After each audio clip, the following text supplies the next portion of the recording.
Welcome back. When was the last time you received a speeding ticket or experienced the flash of a speed trap camera in the city of Joburg? If you can't remember, it's because cameras in the city haven't been working since the end of May last year. The Johannesburg Metro Police Department says a tender process is underway to find a new service provider for the cameras. But what does this mean for road safety? Leighton Beard, Automobile Association spokesperson, joins me from Johannesburg now for more. Leighton, as always, thank you very much for your time. So the responsibility lies with the city to renew or award contracts timeously to ensure safety standards are upheld. Has it been possible to measure the effect of a lack of speed enforcement on driver behaviour over the past year? Yeah, it's very interesting. I mean, there's just been a new study being released in the UK, which suggests that, fines are not even a deterrent for speeding. But be that as it may, I think it speaks to a bigger issue around the messaging of road safety in South Africa.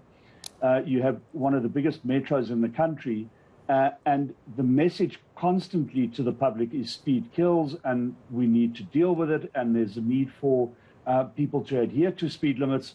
And one of the measures that actually does that is speed cameras and handheld devices, both of which are currently inoperative. So I think for us as the AA, the message going out is that this is something that can be dealt with later, when in fact it's a very urgent matter.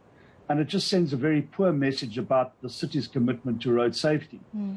When you have a contract that expires at the end of whatever month of whatever year, you would expect that there are checks and balances within an organization that flag these types of deadlines and tell people responsible for the tender processes and for the procurement processes that these things are coming to an end and new plans need to be made.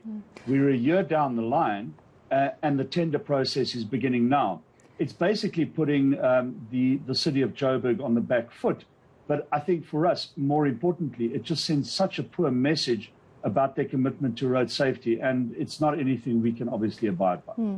Leighton, the JMPD cites contractual differences with the previous supplier, delaying the awarding of the tender to a new supplier. What do you make of that excuse? Yeah, I mean, there may be various reasons why this contract was delayed and why there were problems in renewing it. But certainly from our point of view, it would be incumbent upon the JMPD to look for alternatives and to get a plan B in place. I drove around Johannesburg today and saw a very few traffic law enforcers. And those traffic law enforcers that I did see didn't appear to be dealing with moving violations in a way that we think promotes road safety. And that's just, a poll of one person. But I think the bigger issue for us is that you have a system in place that is obviously not working, and there just doesn't seem to be any accountability in terms of dealing effectively with it. I was listening to the spokesperson for the JMPD today on this very issue of accountability. And the answer is incredibly vague. There just are no people who are willing to take accountability for the fact that this has not been working for the past year and probably won't be working at least in the near future. So it's, an absolutely ridiculous situation. And when we look at South Africa being one of the countries in the world with the highest per capita road deaths and our road safety record is so poor, these types of things, I think, begin to explain why we're in this very dire situation that we at the AA consider to be a national crisis. While we're talking to you, let's also tackle the issue of child restraint systems. Do you think South Africa is sufficiently regulated in terms of child seats? I mean, first of all, it comes off the back of research we've just done on child seats, child restraint systems. I think, firstly, we need to acknowledge that there is legislation in place that deals with this type of thing, and I think we need to give credit to government for actually devising that legislation and implementing that legislation. Our concern with the law currently is that it deals with age of children in car seats rather than height and weight, in other words, size. I'm 6'4". My child is going to be bigger than somebody who's maybe a lot smaller than I am at the same age. The point is that at the same age, children are different sizes. So we would prefer to see some form of legislation that deals with the use of child seats based on size rather than age. But again, it's an issue of compliance. Compliance certainly has improved over the last couple of years, and that's incredibly encouraging. But what we would like to see is a situation where traffic law enforcers are applying very harsh penalties to people who are not carrying children in proper child restraint systems in their vehicles, because this, we believe, would send a very clear message that you simply cannot do that, and that if you do and you are found guilty of doing that, the penalties are going to be very severe. So, yes, compliance is improving. It's encouraging. There is law. We think the law needs to be amended somewhat. But still, you know, when we look at the costs involved of children who are injured or worse in car accidents and car crashes, we think compliance needs to be increased considerably.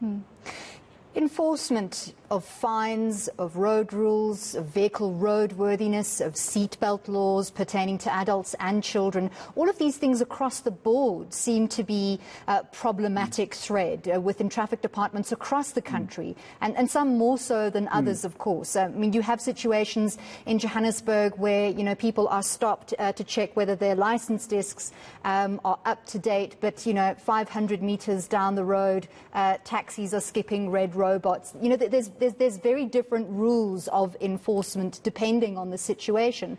What do you think needs to change to make us a compliant country? Well, I can tell you this much. I don't have any ideas other than what the Traffic Law Enforcement Review Committee found, and that was a committee that was established by the previous Minister of Transport, and they made several recommendations at the end of 2019. Very few, unfortunately, have been implemented. One of the most noteworthy recommendations they made was that South Africa needs double the amount of traffic law enforcers by 2030.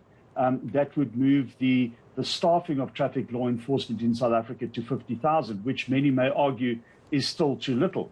But certainly that is a very important first step in our minds in terms of ensuring better compliance.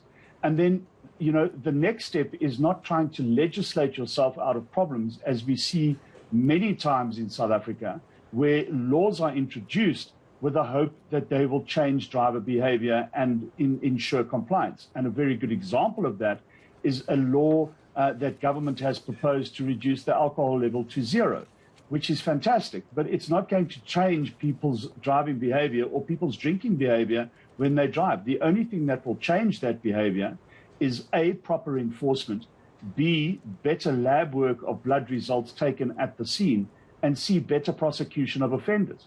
Currently, we're looking at around 8% of people who are stopped for drunk driving being prosecuted. Therein lies your answer. There are no consequences for bad road behavior.